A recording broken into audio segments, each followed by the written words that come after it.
I'm Andrew Schmertz in Miami, Florida. In business today, three things to know. First, oil tanks. OPEC refuses to put on the brakes, combined with a European economic slowdown and increased competition from the U.S., means the price of crude is close to collapsing.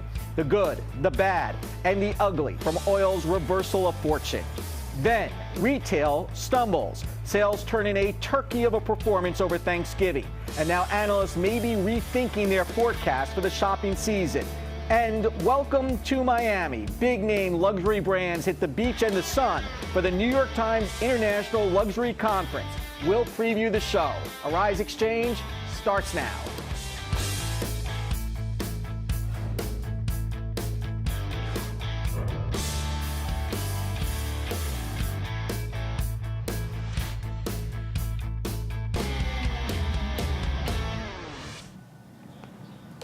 I'm Gary Anthony Ramsay in New York. And I'm Andrew Schmertz in Miami, where we're covering the New York Times Luxury Conference, which will kick off tomorrow. We'll have more on that later in the program, but let's go back to Gary in New York with today's top stories. Gary. Thank you, Andrew, and you look like you're really working hard. Now let's take a look. Gary, let me know the list of things you want me to pick up for you here. Absolutely. Suntan lotion, drinks, Cubans, all of that. Okay? That's all. Okay. There's Gucci here, too. Oh, I'll take that. I'll take it. Bring what you got. Bring what you got. Thanks. Okay. Thanks so much, Andrew. Now let's take a look at some of the U.S. data out today. Manufacturing cooled down in November, but boosts in new orders and a surge in exports indicate that the economy continues to stabilize. The Institute for Supply Management says factory activity fell to 58.7 from 59 in October. A reading above 50 indicates expansion in the nation's manufacturing sector. More signs of weakness, though, in the global economy, and a weak start to the holiday shopping season knocked the stock market lower on Monday. Here's a look at the final numbers. All closing down today. The Dow closed at 17,776. Say that three times fast. The S&P 500 at 2053, and the Nasdaq ended the day at 4727. Here's a look at some of the top stocks that we're watching today. Intel is said to be working on the next generation model of Google glasses. Intel is creating a microchip for the new model, which is expected to be released next year. Intel closing down 12 cents at 37.13. IBM has signed a multi-billion-dollar deal to provide cloud computing infrastructure to the Dutch bank ABN AMRO. The deal locks in billions in IBM computers, servers, storage, and other technical support over the next 10 years. IBM closing down, however, at more than half a point at 161.55. Well, Procter & Gamble plans to sell its hair care unit that could be worth about $7 billion. Reuters says the company is trying to streamline its businesses. However, P&G has not commented on the reports. P&G also at 90.09. Now for a look at the commodities. Gold closing up to 1213.30 an ounce, and oil closing up, rarity, to 69.39 per barrel. Well, the big drop in oil prices after OPEC's decision not to cut production stalled posting today of its best day gain since August of 2012. But how long will it last? Let's ask Plimsoll Market Capital's Jim Awad, who joins us again here on Arise Exchange. Thanks so much for being with us. Pleasure. Now, the main monkey wrench in this system is the Saudis, who refuse to cut production. It seems to be sort of a double-edged sword for United States foreign policy, right? I mean, it is putting pressure on Iran, but it's also lowering the value of their own oil export potential, correct? Yeah, this is multidimensional, the effects of it. In terms of the United States, the positive is that we have lower inflation and more consumer purchasing power. The negative is that it hurts our energy independence because our shale oil, which has been growing so much and putting us within striking distance of energy independence, becomes less economic, and you worry about their having to cut back. Internationally, the lower price actually benefits us because it helps Europe, which is in trouble and a major trading partner. It hurts Russia, who is an adversary in the Middle East. It hurts Iran, which until recently has been an adversary in the Middle East and basically still is. So this has got multidimensional effects that we can only react to since it's the Saudis who are calling the shots. It also hurts Russia in terms of its intervention in Ukraine, Right. driving the ruble down and making those U.S. sanctions, giving them a little more teeth. What kind of a hit did the ruble take as a result Well, of this? the ruble hit a new low and has continued to go down. And what you worry, I didn't actually see it today, but over the weekend it had hit a new low. And what you worry about is if Putin gets under such dramatic pressure economically, does he lash out someplace geopolitically, whether it be Ukraine would be the most logical spot, but he could apply pressure in several former Soviet countries that are now independent. He could ratchet up the pressure in the Middle East with the supporting Assad, who the Saudis oppose. So this is a very complex, intricate situation, and you have to almost watch it week by week. And the main concern for us right now is that how it affects the U.S. economy over the next few months, and then longer term, what does it mean in terms of our energy independence? The Nigerian economy also taking a hit as is Africa's largest economy. A lot of that is driven by oil. Yeah. But what is the basement for this? Where do we see this finally sort of fizzling out? You don't know until you get there, but if you talk to most of the seasoned people who look at issues like this, they sort of think that over the next few months, if oil prices stay where they are or go maybe $5 lower, you should see a modest enough reduction in production that you'll get a balance in the price of oil at about $60. I would say right now, people thought that might happen at 70, and it didn't. If you penetrated 60 decisively, people would get very worried about the worldwide economies, because it would only get there if demand were collapsing because of a contraction in economic activity. Jim Awad from Plimsoll Market Capital, always enlightening. Thanks again for joining us. See you next time. And the National Retail Federation estimates that Thanksgiving Black Friday weekend sales fell by 11%. Are steep discounts, and for many retailers that opened on crazy days on Thanksgiving Day to blame? Have we seen the last of the Black Friday? Here to weigh in is Mary Epner, principal at Mary Epner Retail Sales, and she joins us with some analysis. A lot of these numbers weren't expected, with consumer confidence up and many of the indicators saying that consumers were about ready to kick open the doors and spend their money. What happened? So what happened is that Black Friday isn't just Black Friday anymore. It extends from a week before Black Friday until the Wednesday after. And one has to consider the e-commerce digital presence that we didn't have a decade ago, and that's playing into this. So I think it's a little early to say that it was a disaster. And I believe that perhaps some of the analysts who have looked at this are surmising that based on traffic patterns and not on actual numbers. We saw strength, not across the board, but we did see strength in particular categories and stores during the Black Friday weekend. Now, obviously, the answer that stands out to me, the factor here is the internet. I mean, today is Retail Monday. So wouldn't a lot of people just simply choose not to get in their cars and play hockey for those deals? Absolutely. We saw that. I mean, we saw it on Thanksgiving Day. There was a lot of business done, and we've yet to see the numbers yet, but there's a lot of business done on Thanksgiving Day. And then there's a tremendous amount of business being done today. And what we learned is that many retailers are offering a coupon if one purchases today to come back in the next few days and redeem the coupon for a future purchase. So that's why I said this Black Friday business, the complexion of it has changed, and the start and the finish date of it has changed from previous years. So who are the biggest losers and winners in this paradigm? So in terms of winners, the winners we saw, number one, I'm going to segment it into retailers who had an emphasis on electronics, because clearly that was the big win this Thanksgiving, and it was generated by Beats, by Dr. Dre, and obviously the iPhone. But the Beats were definitely number one, and those were number one in places like Walmart and Target. So those were the two front runners. And then coupled with that, we saw strength at JCPenney, Kohl's, and Macy's.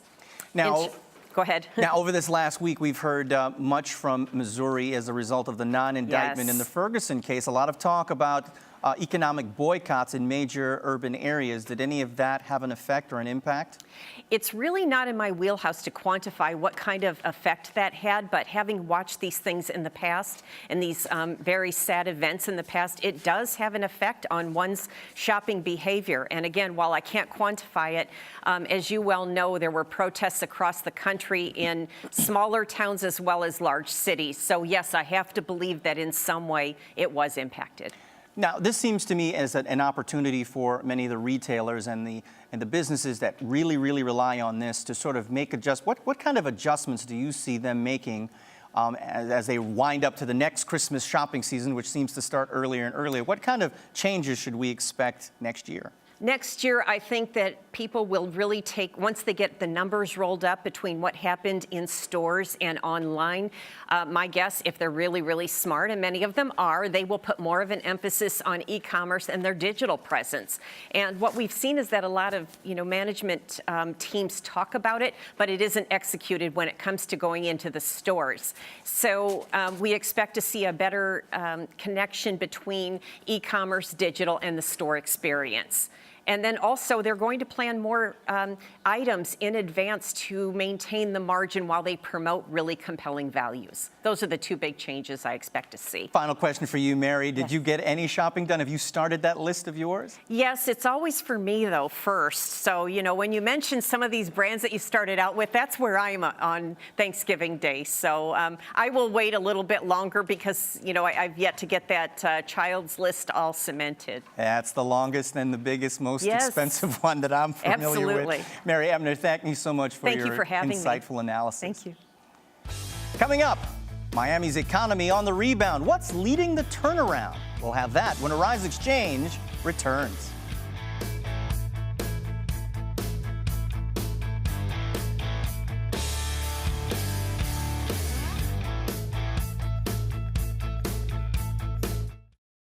There is a reason Africa is called the new frontier. What was once potential is now an opportunity ready to be seized.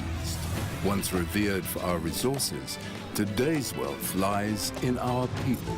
People who build the cities that shape the future.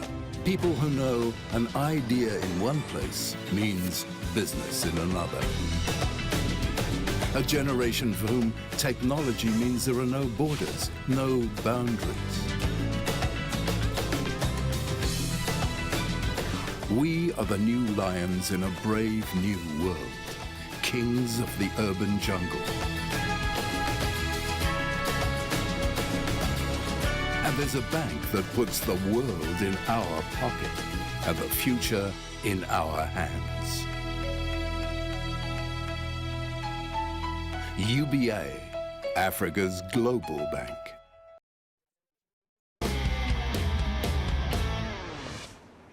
Welcome back to Arise Exchange. This is a city, of course, known for its Latin culture, its food, its DJs, music, and its 24-hour parties. But it has not been known in the past few years for a strong economy. In fact, the unemployment rate here in the Miami-Dade County area remains higher than the national average. But that may be turning around.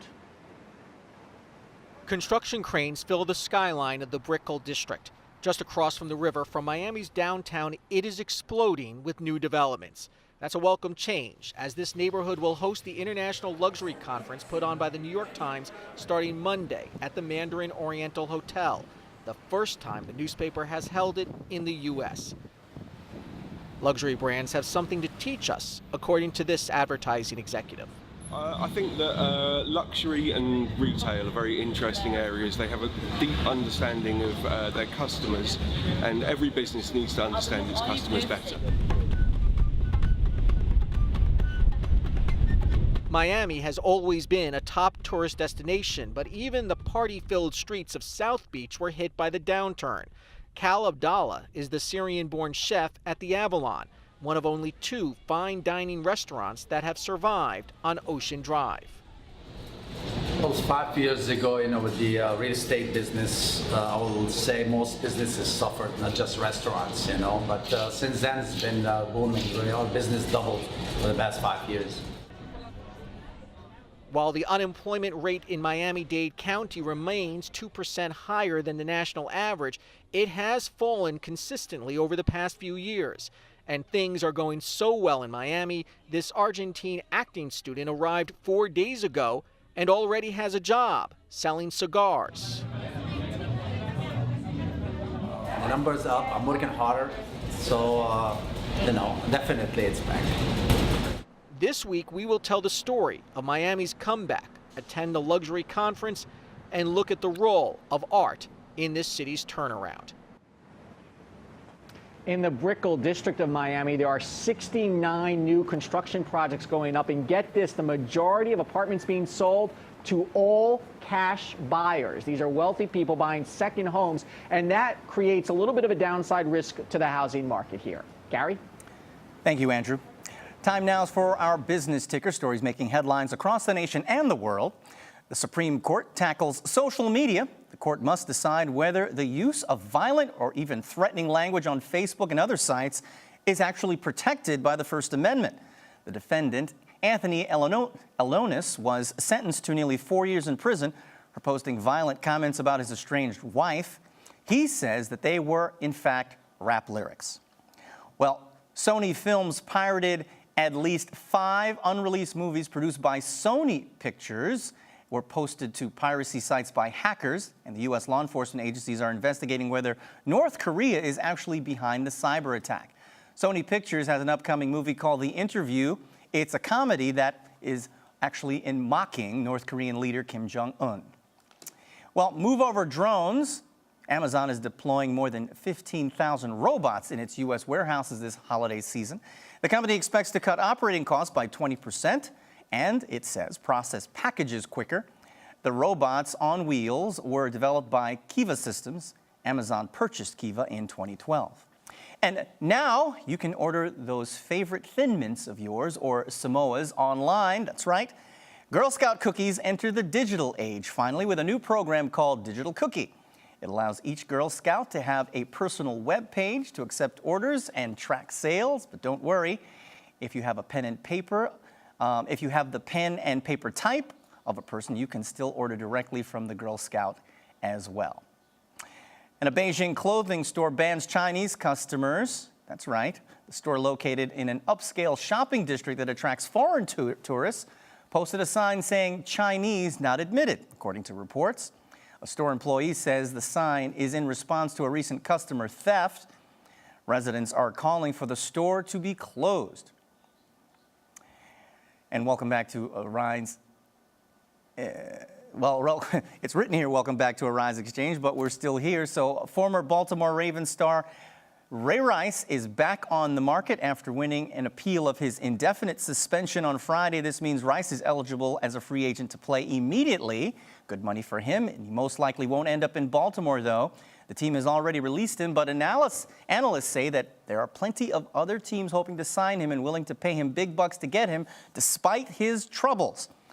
Sports business analyst, Oppenheimer Company Executive Director Stephen Colavito joins us now with more. Stephen, I mean, is this all ado about nothing, or is this really sort of a serious problem for the NFL and Roger Goodell in his attempt to try to save the face of his organization?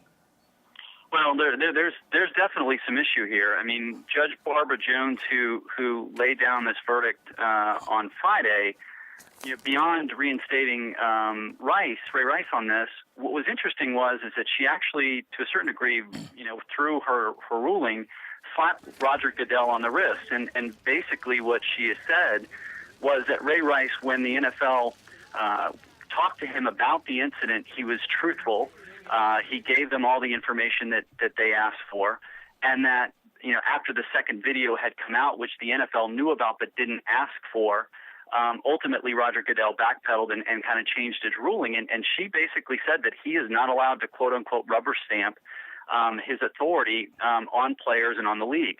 So it's going to be very interesting how the NFL kind of moves forward with this, and it creates kind of a little bit of a power struggle between the NFL and Goodell and the Players Union. The Players Union now, as of today, has kind of stepped forward and said, hey, look, any judgment against a player first of all, they need to be suspended. If they're suspended, they need to be suspended with pay, unlike the Ray Rice incident. And secondly, we want every incident to be judged by an arbitration panel versus Roger Goodell basically making kind of judge and jury over the players. So there's definitely something to this, and it's going to be interesting to see how this plays out between the two sides. Of course, it sounded like I was chewing on rice when I pronounced your name. It's Stephen Colavito, not what I said. But moving forward for Rice now, what could this mean for him now? Baltimore has to pay him his salary, and then he could get paid by any of the other teams likely to pick him up, which seems to be the Colts now in the top running for that. Yeah, so he'll get paid part of his salary. He loses part of the salary through the suspension that was levied before it was kind of backtracked, and then he'll have to pay some fines. But he'll get part of the salary as a Baltimore Raven. There are really three teams right now that have indicated interest. The Cleveland Browns, St. Louis, and as you mentioned, Indianapolis. Indianapolis seems to be the likely place for Ray because Chuck Pagano, who is the head coach of the Colts, was formerly with the Ravens, so they've got a history together. What's I think going to be an interesting dynamic with any of these teams that ultimately pick up Ray Rice is it's going to be a media circus when he comes back to the field. Yes, he's kept himself in shape. Yes, he's a good running back, but everybody knows that when they pick him up, it's going to be a bit crazy. The second thing is that how are the local sponsors going to react when a team takes a chance on Ray? So I think that those two things are going to be interesting to watch. Ray Rice didn't and isn't doing himself any favors. He was spotted in a club over the weekend. TMZ posted pictures out partying and what have you. So I think from Ray's point of view, he's going to have to keep a low profile going forward. Definitely, and get back to work. Definitely a low profile. If certainly perform on the field. Stephen Colavito, thank you so much. Great to talk to you, Ray. Gary. Sorry. You got me. Ahead, little reasons, at least 3 of them, why one woman got booted off of her flight after her pet made a scene. You're watching Arise Exchange.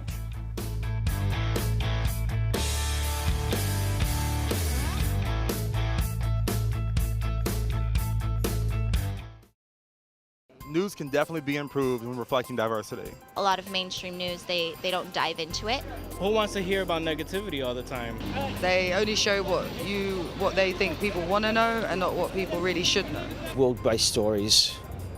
That's what I enjoy the most. I think diversity of news is important to the world so that everybody will be aware of their surroundings and what is happening today.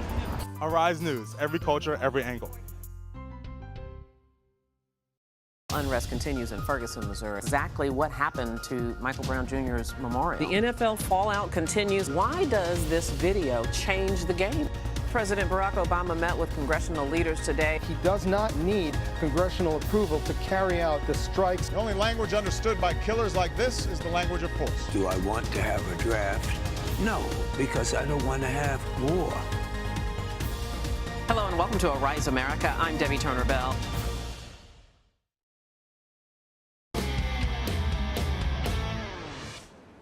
Time now for our favorite person of the day, when we choose one person who grabbed our attention and not for the right reasons. Today it is a woman who discovered that while passengers on airlines are sometimes pigs, actual piggish behavior from a real pig won't fly. 29-year-old Rachel Borner and her 80-pound swine of a friend, Hobie, boarded a U.S. Airways flight in Connecticut over the weekend. Now, Borner and the pig had no problem going through security, but the two were then thrown off because the pig became pig-like and unruly, and not because there's lousy legroom on airlines. Apparently, Hobie is a nervous flyer because, well, he is a pig. Turns out, Hobie became upset, started screaming the way only a pig can, and eventually relieved itself right in the airplane aisle. That was too much for the airline crew, which told Rachel that she would have to leave and bring the bacon home with her.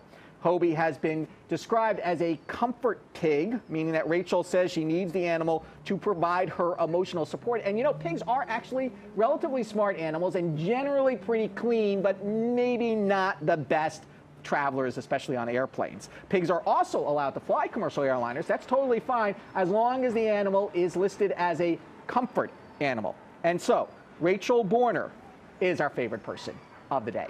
Coming up, a physicist who has been described as a cross between Carl Sagan and Madonna, when Arise Exchange from Miami comes back.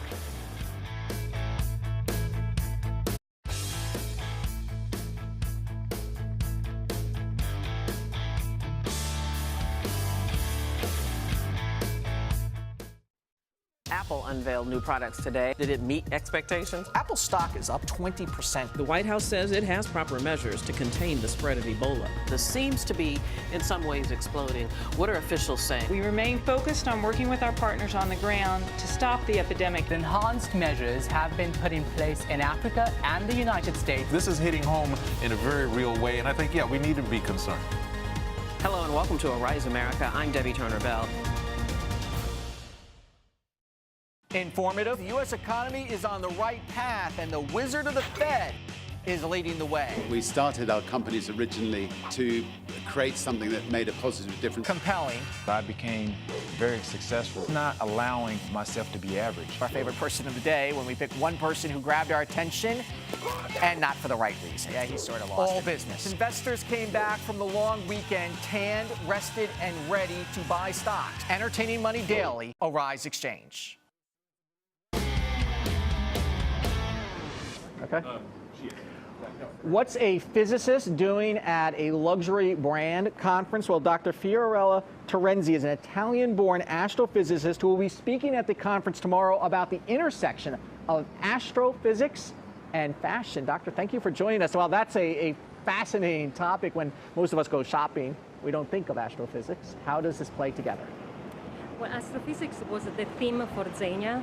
And we the fashion house Xenia. Yes, absolutely, Ermenegildo Xenia. We wanted to create a new territory to explore the universe and to explore art and to explore fashion. They wanted to have something scientific, so astrophysics was exactly the theme that we sought after. So explain to us the discipline of astrophysics and how it plays a role here. Astrophysics, you study the universe, so it's like, astronomy, or you can be a physicist and you specialize in astrophysics. In my case, I created a technique called acoustic astronomy. Basically, you use radio waves from space and you turn them into sound. And with Xenia, we put together this amazing journey in the universe, starting from the far away. And how does this help them in the fashion world, do you think? That one, it's in the process. I can tell you that this was the first collaboration of astrophysics and fashion. This was a landmark release. Yeah. The fashion designer, Stefano Pilati, wasn't seeking to use a new fabric or a new material or a high-tech electronics in the fashion. We wanted to inspire, we wanted to chart the new symmetries. And also, I imagine, as an astrophysicist, this is an opportunity for you to speak to many more people about your profession. Yes, I always believe that in science we are in need of artists. I consider myself actually an artist. Well, you're a former, you've former studied opera, I know. Yes, but the art I'm doing right now is when I teach in the classroom. So I try always to teach my student using art, because art moves you on the emotional level, and once the emotions are triggered in the learning process, you're going to remember forever. What is the acoustic discipline in this? You have said to us that it helps you make new discoveries. How so? All the time you look up to the universe, you really look up. You use your eyes. The same radiation now can be transformed into sound. So every celestial object has an acoustic signature. It can be a galaxy, it can be a black hole, it can be a quasar. So it's like you have your own unique voice, and I have my own unique voice, the same in the universe. Now we needed to compare this unique voice of celestial object and understand if they can reflect chemical, physical, and dynamical properties. And can we now look at the universe as a musical composition then, in a way? Music in the universe is an old concept. Actually started with Pythagoras, the music of the sphere. It went on with Kepler, Karl Jansky with a radio telescope tuned into the sound of the galaxy, our home galaxy, the Milky Way. So it's always been there, the idea of music in the universe. And now we can finally scientifically listen to the universe. Dr. Tarenzi, thank you so much. Fascinating. Look forward to listening to you tomorrow. And that's it from Miami, Florida for today. We will be here this entire week. I'm Andrew Schmertz in Miami. Gary? And I'm Gary Anthony Ramsay here in New York. Thank you so much, Andrew. Looking good. And looking ahead to tomorrow morning's Exchange, we'll bring you more live coverage of the New York Times International Luxury Conference with Andrew Schmertz. Now for another look at the markets. All down today. The Dow closed at 17,776, the S&P 500 at 2053, and the NASDAQ ended the day at 4727. I'm Gary Anthony Ramsay. Stay with Arise News.